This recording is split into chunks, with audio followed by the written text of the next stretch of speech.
In this episode of the Modern Warrior podcast, I'm joined by Ryan Curtis, a professional MMA fighter whose journey through the darkest depths of trauma, recovery, and mental resilience is nothing short of extraordinary.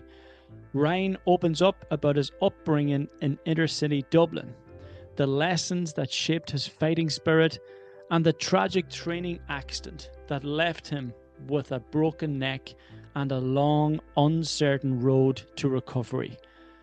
But this is not a story of defeat. It's a story of grit, humour, heart, and unshakable belief. Ryan shares how visualisation, discipline, and mindset pulled him from paralysis back into motion, and now he's using his experience to inspire others. This is one of the most powerful and emotionally charged conversations we've had on this podcast. So let's dive in. Ryan Curtis, thank you so much for joining me on the Modern Warrior podcast today. And what a fucking warrior you are, my man. Pleasure, bro. We are going to dive into your story and your recovery over the last year and a bit of what you've gone through. But what I like to do in these conversations, how I like to start, is to go back to the beginnings for you in terms of your upbringing, your childhood, some of those experiences in the past that influenced the creation of the man you are today. So can you give us a bit of background in terms of some of the early life influences that you had? Yeah. So I'm from Dublin 1. It's basically city centre, and it doesn't always have the best reputation, I would say. The best, maybe from the outside, people looking in, but when you know what it's like to be from there and to grow up there, and, just the amount of support and love that I've got from the people from my area with, like, getting behind me with fights and just me as a person, it's such an incredible area, and it has all the positives in the world. Some negative things about it, much like everywhere. But I think it gets a bad rap from the outside for people who is not from there or hasn't been around the people. Sometimes it's easy to look from the outside in and go, oh, it's not a good place to be or whatever. But, from me growing up there, it's taught me so much, so many great life lessons, and it's just moulded me into the man and the person I am today, It's What are some of those early life experiences that you would recall now that you believe had incredible influence on your creation? Just kind of the resilience and stuff, because like I do always say, I wouldn't be where I am today post-accident if I didn't have that resilience built into me from the get-go, from growing up there, because sometimes when you grow up in, what would say, like a more poverty-stricken area, it is sometimes like, where you get into a lot of confrontation with people and stuff like that, but like that, it was growing up there was just great growing up there, because, I had the best friends, and, we would be always out playing on the street, obviously before social media came around, so I had like a really good childhood, a lot of mischief as well, I suppose. But yeah, sure, that was the good stuff, wasn't it? Yeah, that was the best stuff, That's it. I do say, like, I was always smaller than everybody else and had big teeth and stuff like that. Still have big teeth, but my head's a bit bigger now, so it doesn't look as bad. But back then I had a little peanut. So I was kind of, to everybody else, it was like, I was kind of an easy target almost. So, it just came to a point like where I would always just fight, if there was like kind of some confrontation, I just accepted that I would just have to fight, and then when I started the fight, because I didn't, it wasn't like I wanted to fight or I started out to fight, I just knew that sometimes you just have to fight, and that's just the reality of it, you know what I mean? It's like the cliche thing when someone gets sent to prison and it's like you just have to stab somebody on the first day to get people to leave you alone. That's obviously just a cliche thing, but sometimes it's the reality of life as well. You're making a statement. Yeah. For survival. Exactly. You know, so like I do say, it's everybody wants it till they get it. So there would people be like, kind of say mean things or nasty things, and then I'd say, okay, well then we'll just fight about it. Because I just had the thing that I didn't really care whether I won or lost. I probably lost more than I won, to be honest, because I was a lot smaller. But when people see that you're willing to fight, then they were less willing to fight. If they, you know, be like, I would just say, well then come on, we go out on the road and we'll fight. And then they'd be like, oh no, I was only joking. But they weren't really. They just, now that I'm confronting them about it, you know, so your confidence almost provokes their insecurity. Yes. Yeah. So yeah, that's it. So I was never really, I'm not the kind of person who seeks out confrontation by no means. If I'm kind of like somebody who will kind of let a lot of things slide because I'm so easygoing. But I'm definitely not afraid of confrontation, you know, and not just in the physical sense, but also in, you know, I'm not afraid to have hard conversations with people. You know, I think too many people shy away from the hard conversations that they know that they need to have, but it's awkward. No one likes confrontation, and, you know, but I feel like that's only good for the short term, because the longer it goes on, and we all know them conversations that we should be having with people that we don't necessarily want. And it's not like I want to confront people about certain issues in my life, but when I know that it's what I need to do, then I've no problem doing it. Mm-hmm. What was the first fight that you remember, and how did that occur? It was like in a playground. That far back? Yeah, that far back. 2 years old. Yeah. It was in a playground. I must have been about like 4 or 5, and it was in an area about a couple of my family is from the area. It's called Sheriff Street. Yeah, it wouldn't have the best reputation, we'll say. I was in the playground. My sister used to live down there, but I remember I was in my sister's house, and then I went to the playground, and there was a couple of the guys, they are like 2 or 3 different guys, and they were together, and obviously I was by myself. And I remember them kind of like saying some stuff to me and kind of picking on me, and then the 3 of them kind of got me together, you know, and they kind of beat me up, the 3 of them. And then I remember going back to me, like kind of getting beat up, and then going back to my sister's house, and then I lived about 5 minutes away. So the next time I was down at my sister's house, I remember I was like seeing them all individually. So then I sought them out, and then I fought them all individually, like, you know, and I actually beat the 3 of them up, even though, like, you know, I didn't know how to fight or anything, but I would always just have a fight, you know.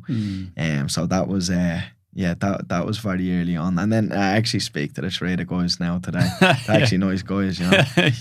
Just kids are kids, you know. Kids are very nasty, I would say.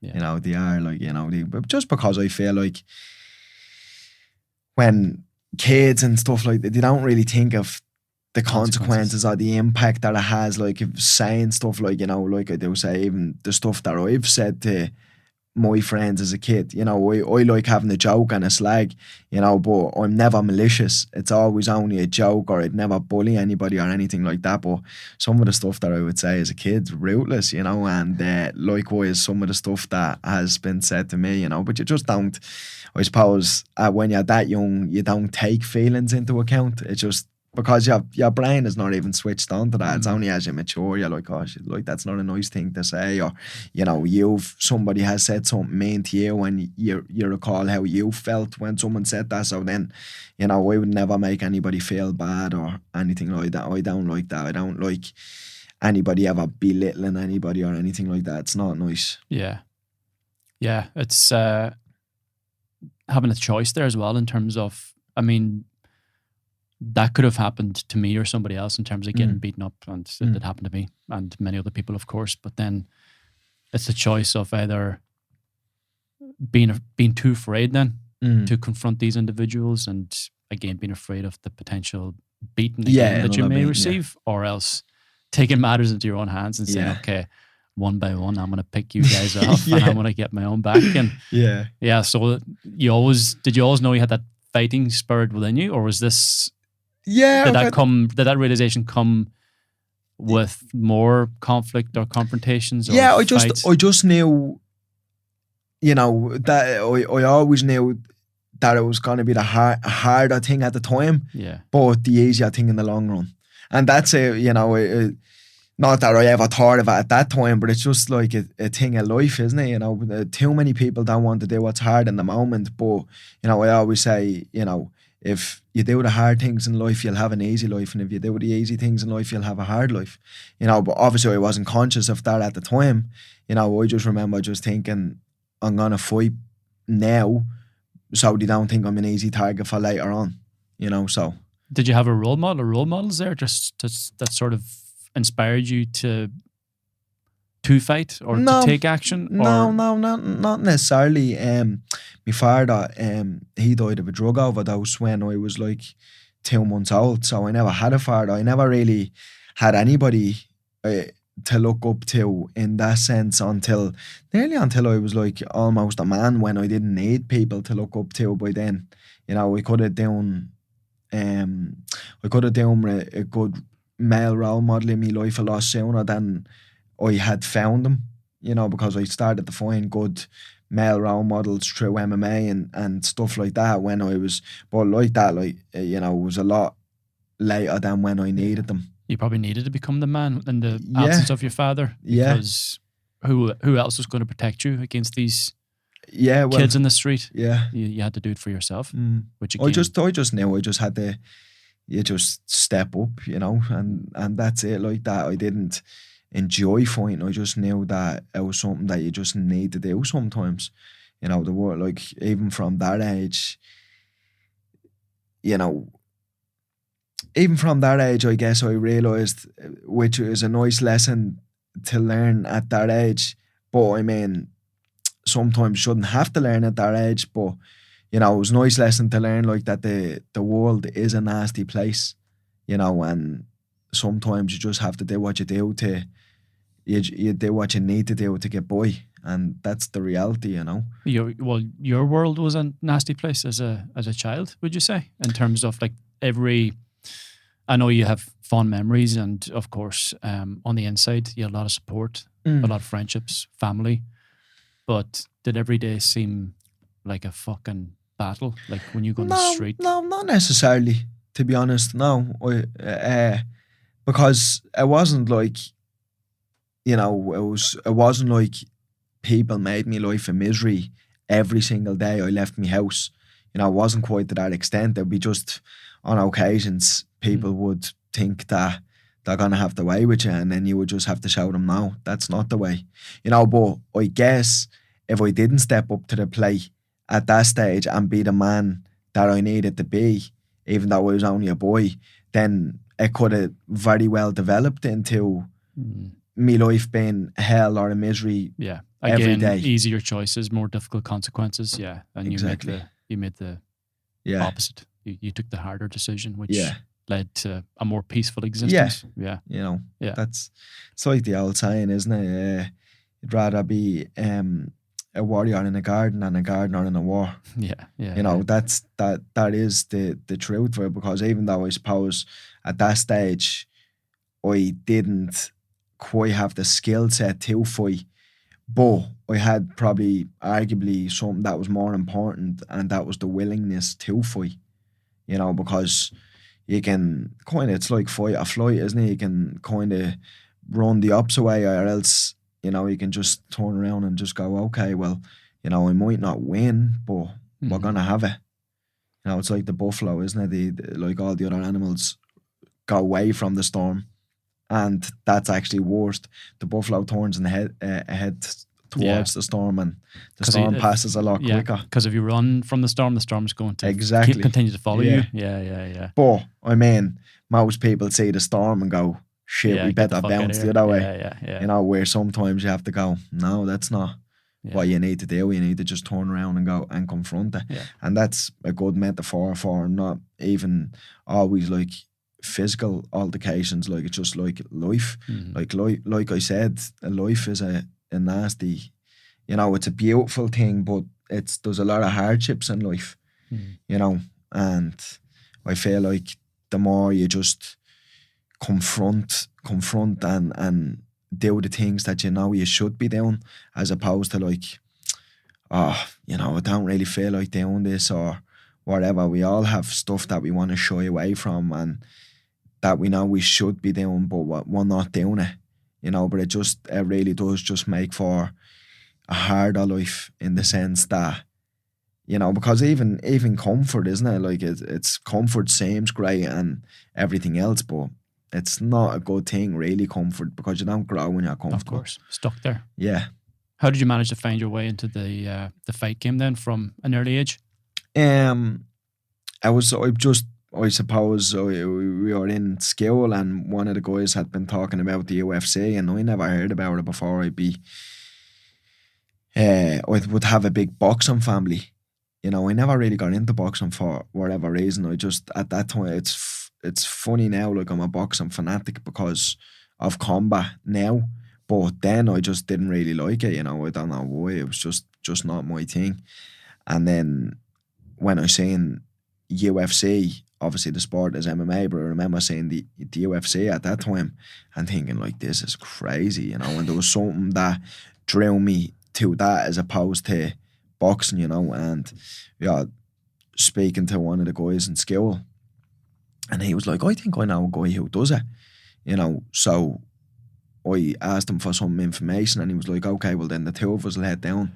And then you remember meeting this guy and going into I was in a boxing gym. I wasn't even in an MMA gym at the time because I was like, when I was doing it, people, like the first time we started doing it, like people thought it was like WWE wrestling. Yeah. You know, it was like, the very that's how foundational process. Yeah. You know, I remember having this cockiness and almost this arrogance when I was on the way to the gym, even though like I was like 4 foot nothing and just like tiny, but because, you know, I was kind of had a couple of fights, you know what I mean? It's like, this is handy.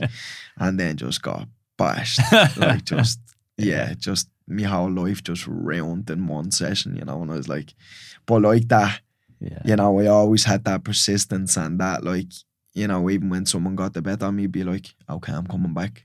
You know what I mean? Don't worry about it, I'll be back. Yeah. So, I got humbled and got bashed, but I would just always show up and I just kept on showing up. And it was like taking hidings for like months, you know. It was like, there was some nights where I was going home, I was like, this might not be for you, what are you doing? You know, but so funny, even though I used to say things like that to myself after the hard sessions, on the first day that I ever went there, I remember just saying to myself, you're going to be the best in the world at this one day. I remember thinking that to myself.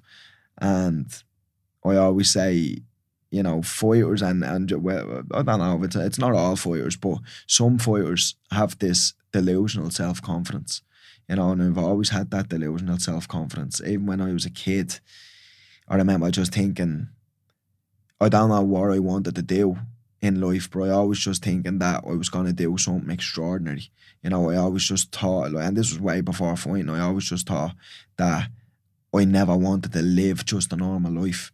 Because there's nothing wrong with a normal life, you know, checking into a 9 to 5 and getting a mortgage and having kids and all them things. Like, you know, for some people, that's a perfect life. And, you know, but just for me, I just always knew that I wanted to have some sort of impact on the world, you know, in some way, shape or form. So a conventional life was never going to do it for me, I suppose. And I remember in the first day in the gym thinking like, you're going to be a world champion at this.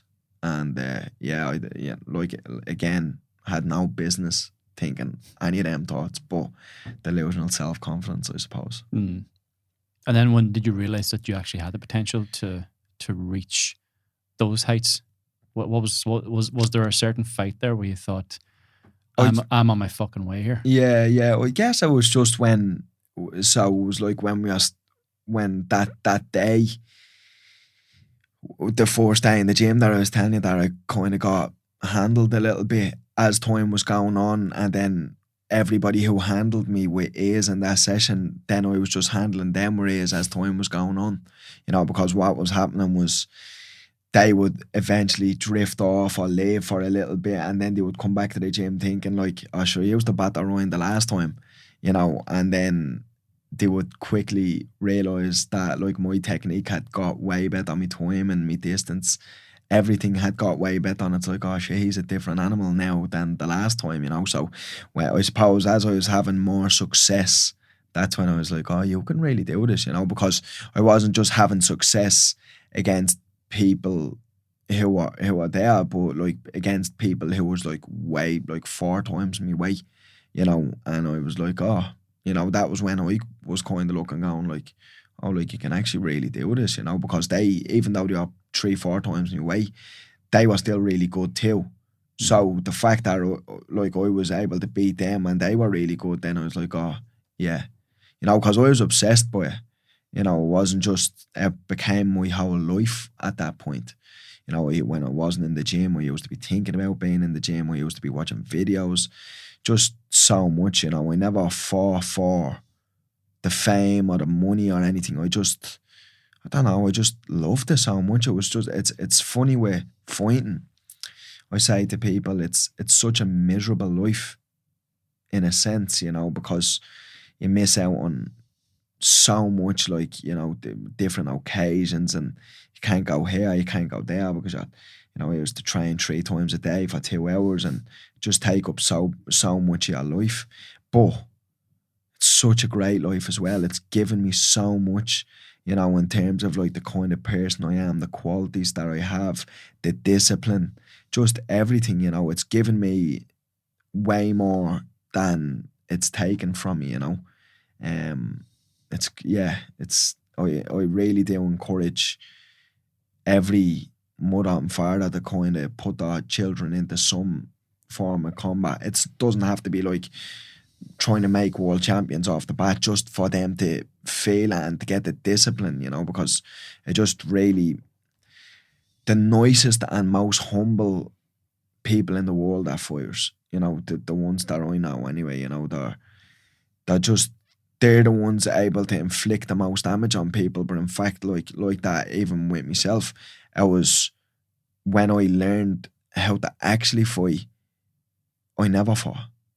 That the irony, and there was so many occasions and altercations that I've had on the street where people would approach me and, put me in hostile situations, and it'd be probably once or twice I ever had to use it. And that was only because like it was either me or them. And it's never going to be me in a situation like that, so you just have to kind of do what you have to do. But, your situational awareness becomes so, and you're just able to deal with conflict so much more when you just know how to handle situations, and because you're able to just handle people a lot more better. You can just talk people off the ledge when they're kind of trying to confront you, and it's like because you don't, it's mad because you don't have an ego to a degree, because you know what you can do to this person. Like I said, like I was handling people 4 or 5 times my weight who knew how to fight. So this one guy who was like a little bit bigger than me, who had no idea how to fight, what was he ever going to do to me? Like nothing. And I knew that I had the ability to handle him in like 10 seconds. But, I wasn't going to do that because I knew I had the confidence that I knew what I could do to that person. So, I mean, I'm not gaining anything from it. Well, yeah. It's like you're trying to save them, not saving yourself. Because I know what I can do. He just doesn't know what he can do. Yeah. So. And how deceiving appearances can be. Oh, I mean, I'm not really much to look at, to be honest. You know what I mean? It's like in terms of fighting, it's like, turn you inside. It's usually the way. I know a lot of individuals like yourself who are quite small, and they would just completely destroy you. But like one of the biggest things in fighting is,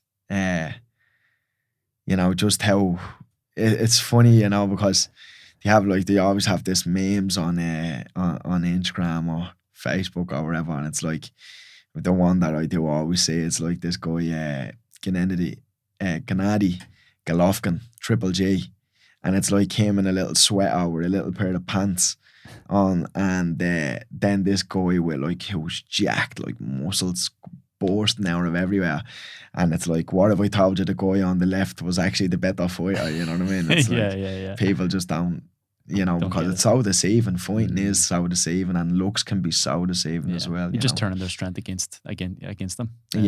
So which is, the strength almost becomes a disadvantage. Yeah, because they just have. throwing muscle out of everything, and then the most and exhausted, physically imposing people who I've ever met have been like the ones that, because you understand, if you understand the way the body works, it takes so much oxygen to feed all them muscles.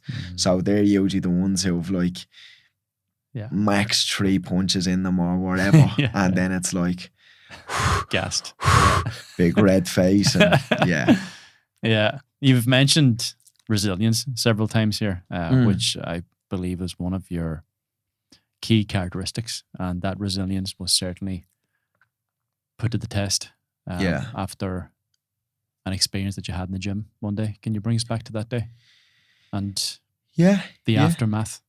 It was just like a normal Thursday, like any other, to be honest. I brought my daughter to school. You always have a good time when I was bringing her to school. You always have a little sing song in the car, and used to play some songs. I remember having a good little morning that morning, and brought her to school, and then I picked her up from school, and we had some food and stuff, and it was a lovely day. And then drove to Belfast, because I used to train in the gym up in Belfast. So I left Dublin and made my way up to Belfast and to my MMA gym, Fight Academy Ireland. And it was just like a normal session, like any other Thursday. It was about 15 minutes before the session ended, and we had doing certain drills and whatever. And I remember that we were doing certain drills where you had to get back up to the feet and stuff like that, or else we had to get to a certain position. But I remember my arm got trapped in against my waist as I was in this position, a position that I was in millions of times before, but my arm got pinned. So as I was getting back up to my feet, it was nearly I gave the momentum for the guy to lift me, and he lifted me up. But because I was coming up, the momentum brought me up also, and he picked me up like real high up in the air and then dumped me on the mat. But it was because I didn't have an arm to post out with, so I was trapped. So I took everything, and it was just I remember coming down I remember being so high up in the air and just looking down at the mat and going, this is not going to be good. I remember just thinking that. I was like, this is not good. And then I remember just hitting the mat with my neck and was just paralysed. It wasn't like I could still wiggle stuff, but it was like 10% power. There was no way that I would have been able to just get up or do anything. It was like I could move like little bits, but it was like 10%. And it was like, oh fuck. Yeah, I remember just thinking this is not good. I don't know what's happening here, but one of the I talk about it now. And I've told the story loads of times. I used to get quite emotional telling them, because obviously my daughter means so much. Like, my daughter means more to me than life itself. So I remember the very first thought was, you're never going to hold Kasir again. That was the first thought that I had.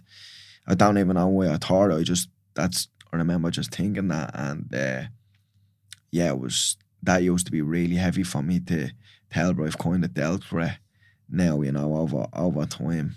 It's easier over time, now, but it was heavy at the time, and have them thoughts when I was lying there, because I didn't know what was happening, but I knew that there was something seriously wrong, because... What was happening in your surroundings? Did the other fighters, the other athletes there start to panic, or did they begin to realise? They just thought that, I remember, they actually thought that I was at the dislocating my shoulder, but because I was so high up on my neck, where I had broke C4, C5 and C6.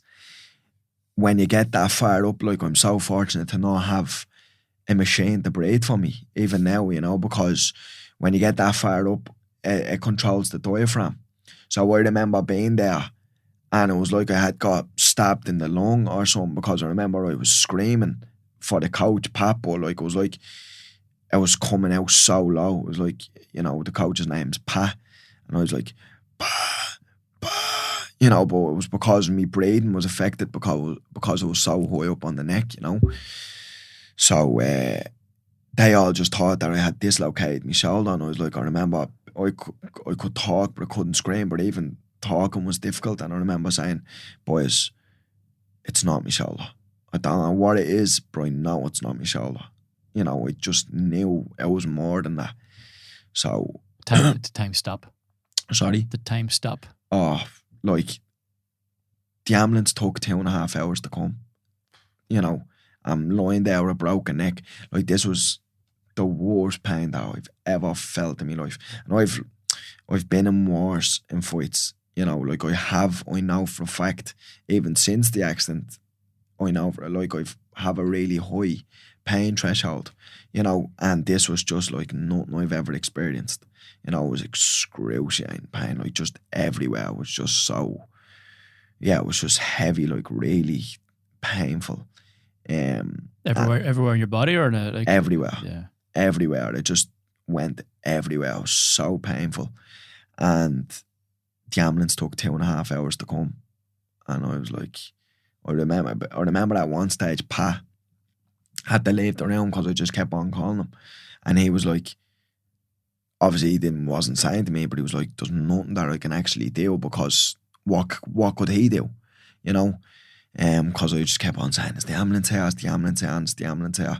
And I'd be kind of a person, like, I'm so laid back, and like I say, such a high pain threshold that my head could be hanging off, and I'd be like, yeah, we'll get to it in 10 minutes, you know. But this was like different. This was completely different. So 2.5 hours. 2.5 hours. Felt like, fuck with that, man. Honestly, it felt like 2.5 weeks, you know. And then the ambulance guy, you know, it's so, I don't even know the word, like, but just, I'd actually batter him if I ever seen him again, because I remember him saying, so he's just so ignorant and arrogant. I remember him just like playing down the whole thing, like, you know, because I'll never forget, like, it was like on a scale of 1 to 10, how bad is the pain? And I said, like, from 1 to 10, and he was like, yeah, and I was like, an 11, and he was like, I remember him doing that, and I was like, this guy has no clue, you know. And yeah, just in hindsight now, you know, it's like, and I'd say, and you weren't able to fucking swing at him either. Yeah, exactly. You know, I'm back now, you know what I mean? So Yeah. I might take up a little trip up to his gaff. But yeah, so then we went to the hospital, and so that they put you in the what's it called? Ambulance. Spinal board, is it? Yeah, an orange yoke where they keep your neck straight and stuff like that. Try and move you as gently as possible. Yeah. Well, I mean, sure, I was already at doing the most stupidest thing in the world anyway, you know, because when it happened, I was face down. Oh, right. And I remember I bench pressed my face into the mat to get myself over onto my back, because it was like the pain. Yeah. That's how bad the pain was. I was like, I need to get off my face. Like, it was just the worst. But it's like instinct. You know, but obviously in hindsight, such a silly thing to do, you know, because I didn't know a lot about spinal injuries before this, but I have soon realised that, like, you know, there's a reason why they tell nobody to move you, because most of the damage, and the really bad damage, comes after the accident by people moving you and doing things that they shouldn't be doing. So thank God I didn't do damage to myself. Well, as more damage, you know. So then we went to the hospital, and I was with a friend out of the gym, and he kind of stayed with me overnight. I remember we were on the phone to me ex-partner at the time, and I pretended like that I was only like at the slip in a disc, because we had a young child, and I just knew that she would have came up there and then. So yeah, I didn't want that, so I had lied and just said I slipped the disc or whatever, you know. But then Were you told at this point what happened? Did you no, know? Yeah, okay, no, but okay. I just knew You that knew it was a something. lot more Yeah. than a slipped disc. Yeah, yeah. I knew that, and then they done like an X-ray or a CT scan or whatever. I don't know which one it was. And I remember the results came back and they were like, "We need to get you in for an operation now." Like, I just remember saying the lady's face, and you're Urgent. like, I was like, "What the fuck?" You know what I mean? And I just remember saying her face, and I was like, "I don't know what's wrong, but something's really wrong." And then went in for the operation and everything else, and woke up paralyzed. That was it. Like, I literally couldn't move anything from the neck down when I woke up from the operation. And So it was worse after the operation? yeah, because what was happening the whole time was my spinal cord was being pinched by my vertebrae. That's where, you know, what I do say to people is, I wish I only broke my neck. Jeez, it'd be like a holiday if I only broke my neck. You know what I mean? As crazy as that sounds. Because the real damage comes from the spinal cord damage. That's actually what paralyzes you. You know, so me vertebrae were pinching my spinal cord. So the whole time as it was going on, I was getting more and more paralyzed because it was doing damage to the spinal cord, you know. So, hence our urgency to... Yeah. And then... So then you wake up to this fucking reality. Yeah. What was that like? Yeah, a bit heavy at the... Yeah. To say the least. To say the least, yeah. I just remember, I couldn't sit up because my back was being fused on this special machine. I remember just feeling like my hands weren't part of my body.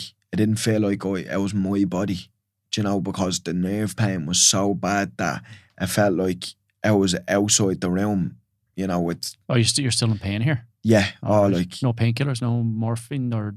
I'm sure there was, but the pain was that bad that it didn't matter, you know. I remember just thinking, like, heavy. The pain, the thoughts, everything. And then that was the first day. And then I think the second day, then I was just like, I don't know what's that happening. Like, you know, don't worry about it. Everything's going to be grand in a couple of months anyway. So I remember thinking that, like, again, no right to think anything like that because you're at the saying everything that you're at the saying, you know. That confidence, yeah. And I was like, right, just go on with it. You know what I mean? Which was powerful in itself because you set an intention for the next few months, didn't you? Ultimately, it's you didn't again allow this to hold you back. You said, okay, this will pass. And I will get because through it. I mean, again, you know, life is, you know, 10% of what happens to you and 90% of how you react. You know, and I was like, right, it's at the happening. You know, it is what it is. You can't go back and change it. So what can we do now moving forward to, you know, get through it and get on with it? You know, even everybody. And it was like, it is crazy as well when I reflect because it wasn't like everybody else had this attitude. I was literally the only one with the attitude. It wasn't like there was everybody at my bedside going, nah, you're going to be grand, relax, get on with it. You know what I mean? Which is probably the hardest part because you have to absorb their fear and their anxieties about what's going to happen to you. Yeah, because you're trying to stay positive and determined to overcome it. Like on reflection, crazy. But I was like, because I was the cheerleader for myself, I was like, they're all them, relax, it's going to be cool, you know what I mean? Don't worry about it, we have this, you know? Yeah. And I think they're all just looking at me like, this guy's a psychopath. And but delusional confidence here. Here we are now. Yeah. You know what I mean? So here was right. So I mean, how did...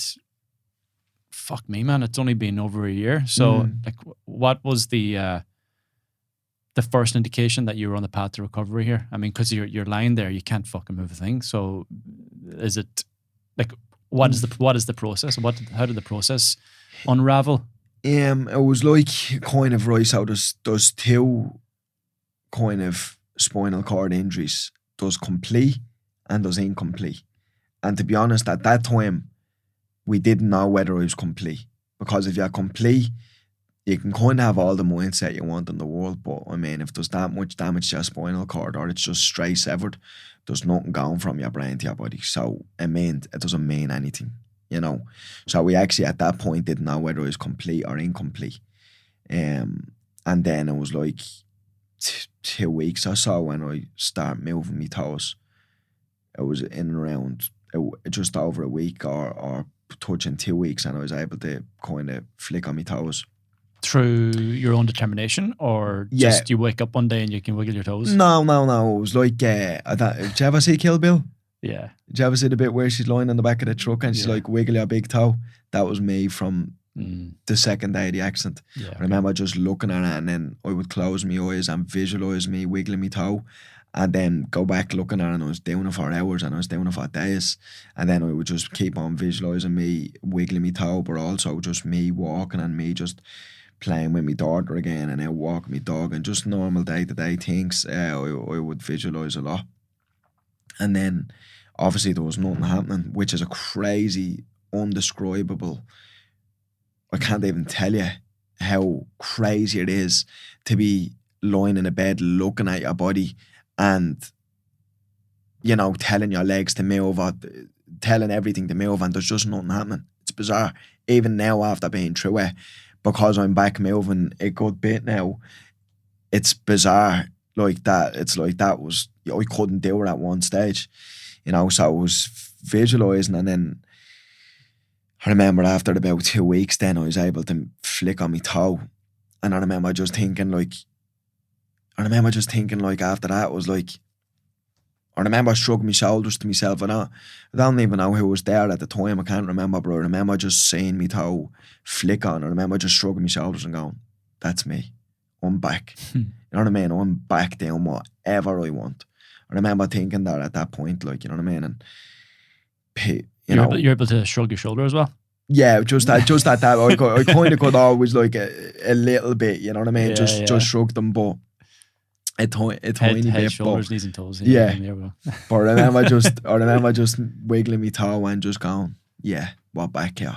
Class. You know what I mean? And that was just a little victory that you needed to inspire you to keep moving forward. Isn't it? Again, which is such a metaphor for life too, isn't it? Like taking the small wins and just to achieve small the great wins. Victory. Yeah. Because I always say, you win all the little battles to win the war. Yeah.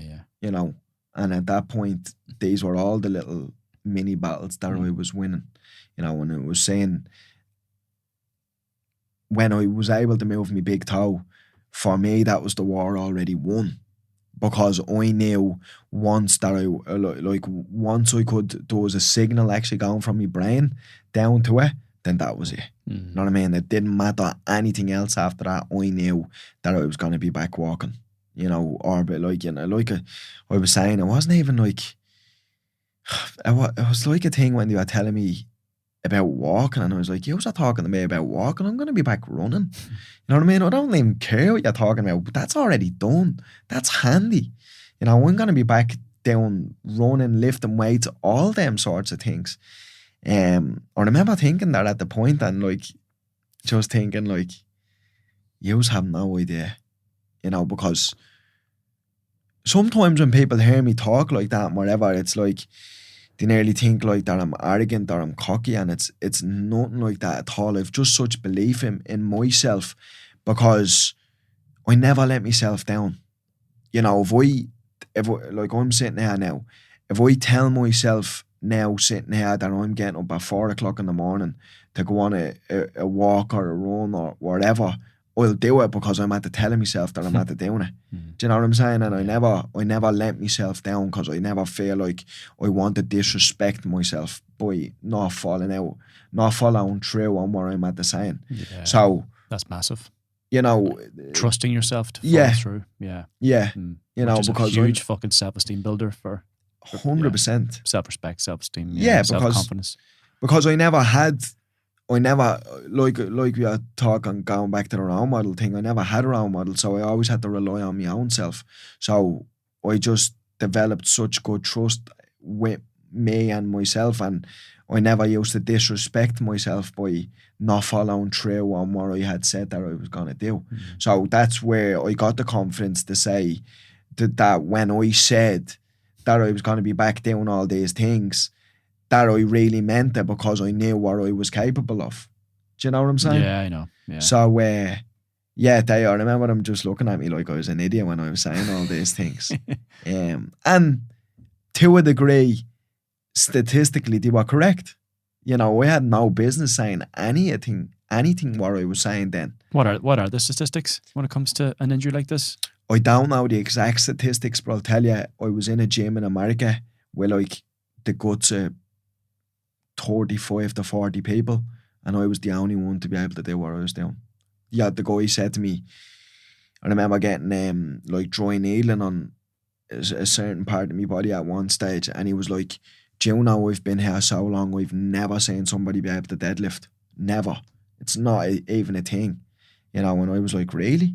And he was like, yeah. He was like, do you not realise how crazy it is what you're doing? And I was like, not really. This is a gym especially for people coming back from this type of injury. Spinal cord injuries and like TBIs and stuff. Yeah, okay. Traumatic brain injuries. And the guy was just like, yeah, crazy. Like, you just remember him just looking at me going like, you're out there deadlifting. And I'm like, it's only like, you know what I mean? It's not like I'm breaking any world records or deadlift. And he was like, yeah, deadlifting. And I was like, yeah, okay. But to me, it was not a big deal because it was what I said I was going to do. And that's how much I really believed it. Because when I was doing all these things, it's like, it was no surprise to me. Yeah, you're already there nearly. Yeah. You know, because I was already at the visualising that I was at the doing all these things. And I said that I was going to do all these things. So every time I was doing these things, it didn't feel like, whoa, because I was already at the doing it in my mind. Yeah. Do you know what I'm saying? So such a powerful tool, man. Yeah. It's a massive skill for everyone to take on board. Yeah. Yeah. But now, in saying that, when I speak about it out loud, I do know how crazy it is what I was saying. But it was just, I just had such belief in myself, you know, and I just knew that was not going to be me for the rest of my life. You know, that it was just never going to be like that with me. I didn't care who was telling me different or what expert they brought in or who was saying this or that. I was like, I didn't even need anybody to tell me anything. I was like, no, it's already done. But Ryan, you can't even move. I know, but it's already done. Don't worry. I remember them giving me all the bad news, and I remember going like, you know what? I wouldn't even be here for the surgeons. They're at the saving me life. You know, there's unquestionably what they're at the doing for me is at the saving me life, like no doubt. But now I'm in the driver's seat, and now I'm going to take over, and now you're going to see what I can do. And they were like, oh, okay. And I was like, yeah.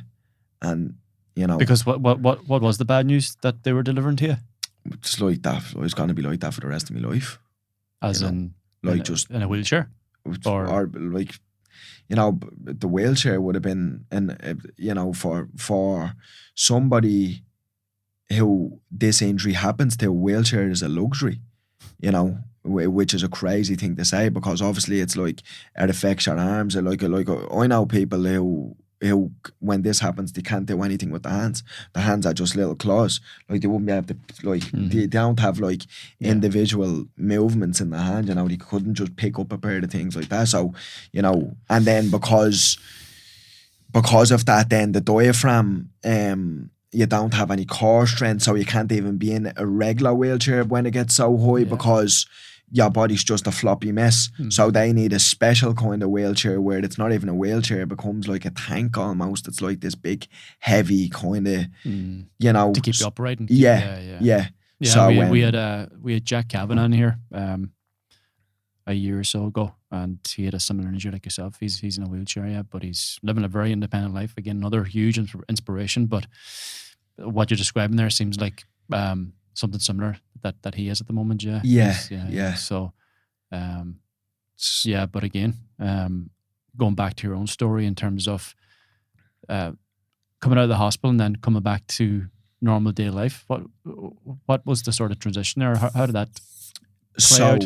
I just left the hospital and went back to my house for one night. Was this over the period of months? it was like 6 months. After 6 months, I left the hospital. You were able to walk at this point? Nah, it was like shuffling. Okay. It was like I could stand up and like it was like March of the Penguins almost. Okay. If I say a penguin walking, Yeah, it's yeah. like just like a little shuffle. It would honestly from that wall to that wall, which is like 2 seconds, it probably would have took me 10 minutes. Oh, really? Okay, You know, because the shuffling was like just so small from that point. So technically walking, but not really, not practically. Was there any point where you questioned your belief, where you thought, oh, fuck, maybe this... You know what? There was a couple of times, yeah, when I was like, I was kind of, after being in the hospital for a while, my ex-partner left me and stuff, and I kind of wasn't really able to see me baby and stuff like that, and it was really heavy at that point. Mentally, it was really heavy for me at that point, you know, because I was obviously dealing with that and the injury. Fucking lonely place to be, man. Yeah, like really, you know, because I guess at that point, you know, that was me person, and I just wanted her to be there for me. And obviously she had left me, so I just felt like I was just literally had nobody. She left you during your recovery? Yeah. She left me during me recovery, you know, very early on. It was like 2 months in or something like that, you know. So it wasn't until that point that I started to question things. You know, that's when it was like... That's a fucking heartbreak, man. Yeah. On top of a back break. Yeah. Well, that was worse, to be honest. That was actually worse because like I said, like it's like that's your person. So at that time, you know, that was my little family. So at that point, like that's all I wanted. You know, I remember even just thinking at that point, not at that point, but like after the accident happened, it was like, at least I still have my family. You know, I remember thinking that. I remember thinking like, it could be worse. You could like not have your family. You know, and I remember always being really happy that I still had my family. And then obviously it started to go downhill then when she left, and then I wasn't really able to see the baby too much. And so, because like obviously, like I said, you understand how close I am with my daughter and how much she means to me. So it wasn't up until that point that I started to question. But I will say, even at that point, when I used the question, it would only be for like a half hour, 20 minutes. And then I'd be like, all right, that's enough of that. Do you know what I mean? Yeah. Get on with it now, you know what I mean? You're at having like your little cry, or, you know, your little downtime. Yeah, now you've processed it. Yeah, you know, because it's okay to feel them feelings, and you should feel them feelings, and it's valid, but you can't dwell on them, you know, because it's already done. You know, like I say, life's about 90% of how you react and 10% of what happens to you, you know. If you actually ignore those feelings, the feelings remain anyway, and continue to cause disruptions. Because they're there somewhere, you just haven't dealt with them yet. You know, so I knew I needed to feel them feelings at that time. You know, I knew I needed to feel them, and it was valid to feel them. But I knew that I couldn't dwell on them or get stuck in them, you know, because it wasn't going to serve me. You know, it's like, it's the same thing with like being a victim of life and stuff, you know. It's nearly like people who are victims of life, it's like nearly like they have this disease and I don't want to catch it. When victims are in there, mate, I'm like, oh, stay away. It was like COVID, and it's like, I'm like, you stay over there. You know, I just don't. That type of energy, yeah. Yeah, I don't like that. I don't like that because it just doesn't do any benefit for you. You know what I mean? It's okay to feel them feelings. Don't get me wrong. You know, we all have bad stuff that happen in our lives, and we all deal with really heavy stuff in life. But I mean, you sitting there and, you know, being a victim and like, oh, pity me, poor me, you know, why is this happening to me? It's just, it's natural to feel like that, because whatever is happening to you in life, it's kind of like, it's tough. you know, but you just have to say, okay, whatever is at the happening is at the happening. How are we going to move forward and deal with it? Because then you're just stuck in the past and you're just, your mental health suffers. You're just powerless. Powerless. You're a victim to your own, you're a slave to your own mind when you're a victim. Yeah. If you give them power to the past, you can't change the past. And then you're powerless. Yeah. Exactly. So, yeah. You know, again, it's okay. What's the next step forward? Literally. Yeah. So, like literally. Yeah. So, like that. It was only during that time where I used to question myself a little bit. But like that, like I said, I would just let myself feel them feelings and then go, okay, you know, but we need to do something about this and we still have a job to do. You know, that's it. It was like this whole thing was like the biggest fight camp of my life. And it was just a job. That's, you know, like for me, I'm so disciplined and I can just wake up and go, oh, I don't care that you feel like crying today or you don't feel like getting up out of bed. We've a job to do when you're getting up out of bed, and that's just the reality of today. You know, you can have your little cry or you can have your sad time later. For right now, we've a job to do. So I'm not a slave to my emotions. You know, I'm able to just get up, do what I need to do, get on with it, and then, like I say, I still allow myself to feel all that stuff, but I just don't let it interrupt what I know I need to do. Do you know what I'm saying? John Connors was on the podcast a while ago, and he mentioned something similar in terms of, this shit's happening now, but I'm going to repress it for the moment because I've got something I need to focus on here. But I'll come back to it again. Yeah. You know, that's just something similar to what you're saying there. It's like, you know, it's there, but now it's not the time to visit it because I've got this shit to deal with. Yeah, because he's just like, I heard 50 Cent talk about, he says a little bit more harsher, I suppose, but he says depression is a luxury, you know, and that's a little bit harsh, to be fair, because depression is a real thing, but you still realise that I just realised that I just had a job to do, and that's where I used to treat it like, this is a job, I need to just grow up and execute this, and then I can feel whatever way I need to feel later. You know, when the job's done, then that's time for emotions and having all them, like processing the emotions at that time. But I would only allow myself to do that once I had done the job, you know, because the way I say is, I've a certain standard that I hold myself to, you know, and I don't break that for anybody, not even for myself, to a degree. Do you know, it's like, if I say that I'm going to do something, I'm going to do it, and that's it. I don't care if it's the worst day in my life or the best day in my life. I get up and I do it. And then if it turns out that it is a bad day, then after the job's done, then okay. Have your downtime or have your time where you feel sorry for yourself or whatever. You know, because like I said, it's valid to feel all them feelings. But for me, it just shouldn't get in the way of what you should be doing. You know. What is the work at the moment then, as you move forward here? Sorry? What's your work at the moment then, as you move forward here in terms of your next mission, perhaps? You're still on the path to recovery here, I understand. Yeah. And is there something more to this journey now that you're focusing on?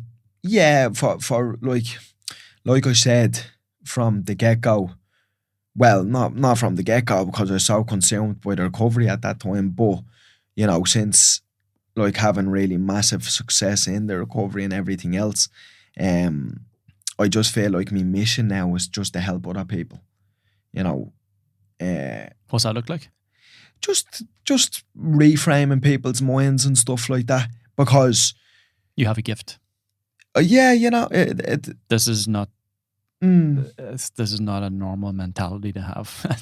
Do you know what the thing about it is see, because I'm in my mind 24/7, I just think that everybody thinks like this. Yeah, of course. You know, it's like almost until you start talking to people. Yeah, and they're like, no, not necessarily. Yeah. You know, but I've built this up, you know, and that's the good thing that people need to hear. Like, I wasn't born this way. Yeah, certain kind of times in my life have swayed me and shaped me into the person I am now, definitely, you know what I mean? Like the harder times. But, you know, I've read so many books on the mind, you know, listened to so many podcasts still to the day. You know, it's what I like to do. I listen to them about the mind all the time because it's so intriguing to me, you know, and it's always been back then for different reasons, more for fighting and stuff like that. But now, you know, and which this is a fight anyway in itself. yeah, you know what I it mean? was the biggest fight in my life, Mm-hmm. you know, and it's like, it's just, I've always thought this way. Not always, no. Let me say that. Let me go back. I've thought this way for a very long time. And I've been saying these things for a very long time. But now people can point and go, oh, he done what he said he was going to do. Skin in the game. So it makes me more credible almost now. But it's what I'm saying now hasn't necessarily changed the whole bunch. It's just people are taking notice now because they're like, oh my God, this guy. You know what I mean? It's like constantly get called like a miracle and things like that. And it's like, I'm not. I'm actually not a miracle. If you've seen all the work that I've poured in to get to this point, nobody would call me a miracle because like have put in obscene amounts of work to get to where I am now. You know what I mean? And people just see the milestones and they see me and it's like, oh my God, he's back down this, he's back down that. And it's like a big shock for everybody. But I've put in so much work to get to all these milestones. And nobody be shocked if they see him behind the scenes. You know, and they will say because we have a documentary coming out. Class. I was going to ask the question. Yeah, did you document it? Yeah. The guy, me camera guy, Jeff, he was following me around 2 years prior to the accident. And then when I had the accident, it was mutual friends of ours, fighters, Craig and Collie. Jeff had already made a fighting documentary on Craig, which is one of the best fighters. Craig's one of the best fighters in the world. He fights in one championship, one of the highest level fighters ever. And, you know, they came to see me and they got in contact with Jeff and they were like, you need to get up to him now because they saying that I wasn't super depressed or anything. They were like, he's up there having the best time of his life. And, you know, like, it's crazy because this was when I was like nothing from the neck down. We would have like such a good time and people be like, how are you even having, like, how are you smiling? How are you joking? And I'm like, because I'm telling you where I'm going to be in a couple of months. Why am I going to sit here and, you know, be down or, you know, depressed? You're almost excited about it, yeah? Yeah, because I'm like, I'm going to show you. You know, okay, if you don't believe me, that's cool, but we'll see. You know, I was so confident, and that's why I never, you know, like the guys used to say, we love coming up to see you because you're always just, you know, because like the people catch me on these podcasts now and we're having like real deep, in-depth conversations on very serious topics, but like, I'm such a funny person as well, you know, like I've seen some of that on your Instagram, yeah. You know, I'm just always there for the piss out of for a joke, well, like, you know, life's, you know, like I do say, you need that balance, man. Yeah, of course. You know, imagine me just going around super intense all the time. Like I always say to people, like, life's not that serious. None of us getting out alive. Do you know what I mean? Exactly. So, I always just like to have a good time and make the most out of it with people who mean the most to me.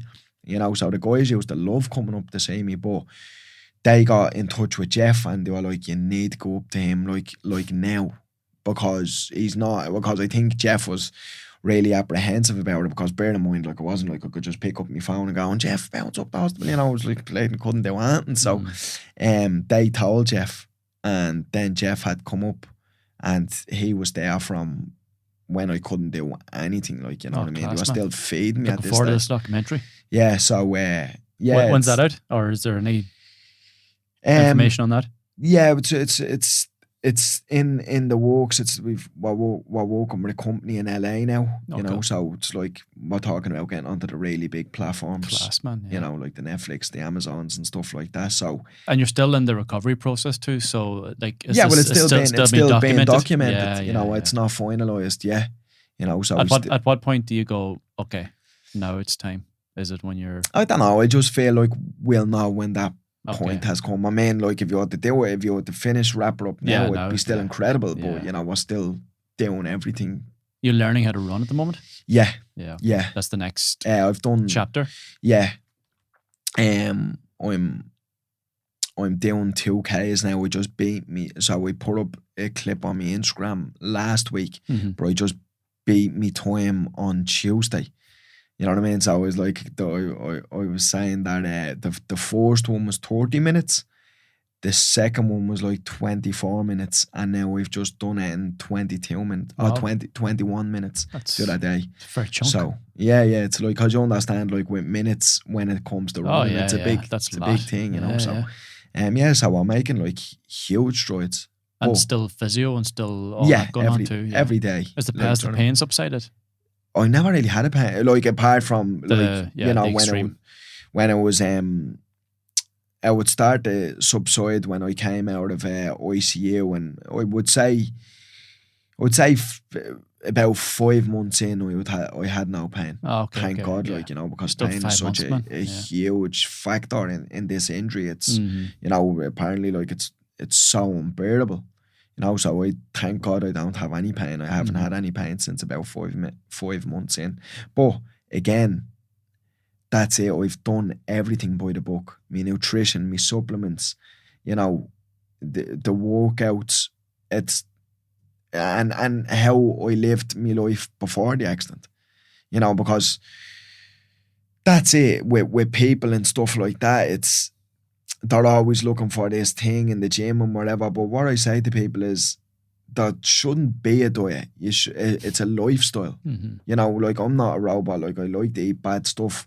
But it's like that maybe 20% of the time. The other 80%, I'm clean and eating clean and everything else. You know, I really look after my health all the time, and it's stood to me. You know, even these days, it's like, obviously mental health is a huge topic. But me personally, I don't really feel like anybody has a right to complain about mental health if you're not cleaning your side, keeping your side of the street clean. And what I mean by that is, you can't cry mental health if you're out partying all the times, out doing drugs, not getting sleep, not eating like, you know, you should be. I mean, anybody's not going to feel good if you're doing all them sort of things. So if you've ticked all them boxes and you're still struggling, then okay, you know, maybe we can look into some other stuff. But until you're doing them sort of stuff, then you shouldn't really be complaining about your mental health or whatever. You know, if you're, like I said, keeping your side of the street clean and doing all them things, okay, yeah, fair enough. But until you're doing them, then no. Yeah. That's what I believe. But knowing that your side of the street is your responsibility too. Exactly. Yeah. Again, taking ownership and responsibility for your own life. Or I feel shit, so I'm just going to go out and have a drink and take drugs to escape how shit I'm feeling. And you will for that little period of time. But I mean, again, the road to heaven feels looks like hell, and the road to hell looks like heaven. Do you know what I'm saying? So, and then waiting for someone else to clean up the street for you. Yeah, which is never going to fucking happen. Yeah, I mean, because people that, like, it's just so many people just don't realise there's nobody coming to change your life for you. I think people that actually really, if they fully grasp that message that nobody is making your life any better, only you can make your life better. And that was one thing that really stood to me, because I knew that I was the only one who was going to get myself out of this. And that's not something to feel defeated about, or that's something to feel inspired by, because you have the power. Yeah. Not waiting for someone else to take power and control over the situation. So it's something to embrace, not to ignore, as you know. I mean, but that's the whole thing with victimhood, because they're like, I better not even try because it's not my fault. Do you know what I'm saying? So if you just go, do you know what? All this is my fault. Me breaking my neck, my fault. I brought myself to that gym that day. Nobody else put me in my car. I brought myself to that session. Didn't break my own neck, okay. But I mean, I put myself there. I signed up to go to the gym, you know, I signed up for this life. It was all my fault. But the beauty of it all being my fault is I done it to myself. Now I can get myself out of here. You know, but people just don't want to have that attitude, because it's hard. You know, it's hard to sit with yourself and go, do you know what, you fucked up there. you know, and no one wants to admit that they're in the wrong. You know, it's not nice to feel vulnerable and feel all them sorts of things, but I mean, it's necessary. That's what the goal does. Yeah. You know, you just have to go, okay, fucked up. You know, and that's the thing, even with losing and stuff like that. Like, if people just really thought about losing and just down, you know, bad stuff happening to you in life, you know, if they just thought about it a different way, you know, and that's why I really don't believe in participation medals for kids and stuff like that. Like, I really don't believe in any of that, because what is wrong with losing? Does not, like, I mean, I'm only the person I am, and I'm able to get through all this because of all the losses in my life. Because they're like, you know, when you lose, you learn. You know, it's not a thing. I understand why people don't want to lose, because it's embarrassing and you feel vulnerable and you feel shit about yourself. But if you switch that mind frame to go, okay, I didn't lose, I learned. You know, and that was one thing that I was always able to do. You know, I never, thank God, I don't know, because I know it's like such a big thing with humans in general, that they care so much about what other people think of them. I just never cared what anybody else thought about me. You know, I really didn't, like, and I can say that with so much confidence. I really never cared, because I just always done what I wanted to do. So because I was never shackled by what people thought about me, I was never afraid to fail or to, you know, and then the more I would fail, it'd be like, oh, you know, great, because now I know exactly what I shouldn't do. Do you know? And, you know, it's and like, then you prove to yourself how resilient you are, because it takes fucking resilience to bounce back from a humiliating defeat or loss. And hey, okay, I got knocked down, but I'll get back up again. Yeah, because I've got the strength to do so. Because you know what I mean? Yeah. You know, like, it's like, okay, that's shit, you know, but let's take the positives from it. Let's take what I've learned from it, and now let's do it better the next time. Yeah, and that resilience is so important. I think, especially in today's world where people are almost like snowflakes. You know? And I feel like there's just more victims now than there's ever been. You know, which is it's tough. It's not, because I am a little bit ruthless and harsh in my approach to a lot of things, but I mean, I nearly feel for the people. You know, sometimes it comes across like I'm ruthless or I'm harsh, but in fact, it's just like nearly frustration for the people, because I'm like, you just don't realise how good your life would be if you weren't like this. You know? You don't realise the fucking potential that you have. Yeah. And you can see it in them. Yeah. You know, like, that's the frustrating thing, you know? You're like, if you would just stop pitying yourself and stop blaming everybody else, you know, like, I have like people like, you know, family members, you know, who are like all sorts of age, and they just will not take responsibility for their lives. But again, it's not your responsibility either, isn't it? Yeah. I mean, sometimes you've got to let these people fall and learn the hard lesson. Because nothing teaches you better in life than life itself. You know, there's so many times with friends, like, and other people and stuff like that. And I'm not a perfect person. I've had to learn the hard way a lot of times. You know, one thing that I was always able to kind of thankfully do when I was a little bit younger was I used to look at people who are like a little bit older than me and successful in their own right, and be like, well, they've played this game of life a little bit longer than I have, and they're telling me not to do something, so we should probably listen to what they're saying. So thankfully I was able to do that, you know. But in saying that, your elders. Yeah, you know, because they've done it. It's like, you know, they've played the game. Like, fair enough if it's somebody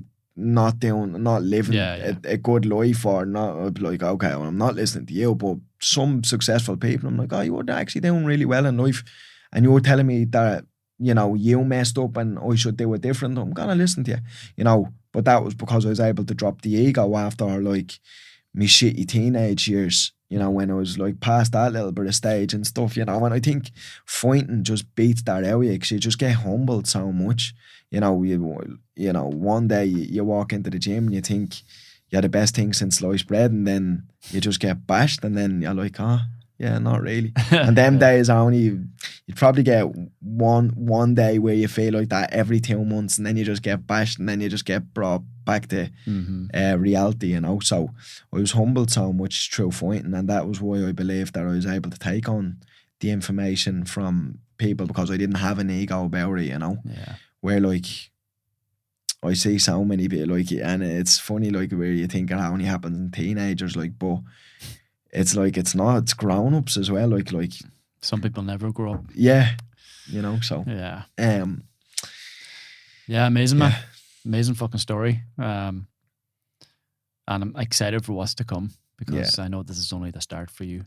Yeah, definitely. This is the start of a whole new journey for you. And for anyone who wants to follow your journey, reach out to you, get in touch, whatever, perhaps have you on their podcast or whatever else, man. Where's the best place to get you at? I'm nearly on across all social medias. Is Chaos Curtis. Just Ryan Chaos Curtis, but the handle is usually Chaos Curtis. So yeah, anybody wants to get me there or wants to follow my journey, or that's it. Like I'm gonna be taking social media a little bit more serious now, in the sense, because I just feel obligated to do it, because so many people, you know, I do actually get so many messages all the time, just going like, you actually don't really even realise how much you've helped me in your life by you just speaking. So I nearly almost feel obligated to do it. You know, sometimes it's just like actually doing it is the difficult part, and I know we should be doing it, but it's just like, I'm such a person for living in the moment, that when I'm out with my friends or I'm in the gym, I'm there 100%. I'm not thinking about, oh, let's get this content and whatever. But I guess if it means that, you know, it's going to really help people, I should really do it, because I actually really like your videos, the when you're talking, and I always like your messages and stuff. You deliver it quite well, you know, and it's like stuff like that I kind of know that I should be doing more and will do more, you know, because I seem to be resonating with a lot of people, you know, and like that, I've received so much help throughout all this. So if that's my little way of giving back and helping people think a little bit different, you know, because that's all it is. It's just a little reframe of the mind and building up little habits that's going to make your life better, because I just want people to have a better life. That's it. You know, so if that comes through me just delivering a message a certain way and helping people, then that's what I want to do. Yeah, there's a sense of responsibility when you have something. It's not for me to keep, it's for me to give it away. Yeah, definitely. I definitely feel that way, because like I say, it's an obligation at this point, because I was helped so much. You know, there's been like literally thousands of people who have helped me throughout this to get to this point. You know, it's all well and good me sitting here now, but like, you know, without the help that I've received up until this point by a lot of strangers, like mostly strangers, you know, people donating, that was able to get me to the places where I needed to be around the world and stuff like that. So because I've received so much help and kind words and, you know, support from people that really did help me get through the dark times, now I feel like, okay, I need to be that light for people who might be really feeling life a little bit, you know, because I understand that people do need a support, you know, and that might be just hearing me speak for like 30 seconds to a minute, and that could be the difference between them, you know, potentially ending their life, you know, because I've had them messages before where they're like, you know, I was seriously contemplating suicide on like seeing one of your videos or I heard you speak, and to even receive a message like that is so crazy. Like somebody telling me that they're here now because of what I said or they seen me on a video, as opposed to being dead, is like crazy. And it just comes to show that like I really do need to be speaking out and whatever, because if people can, you know, relate with me and my story, because that's it. I really do want people to know, and I'm not different. I'm not different from anybody in the world. I just think a little bit different.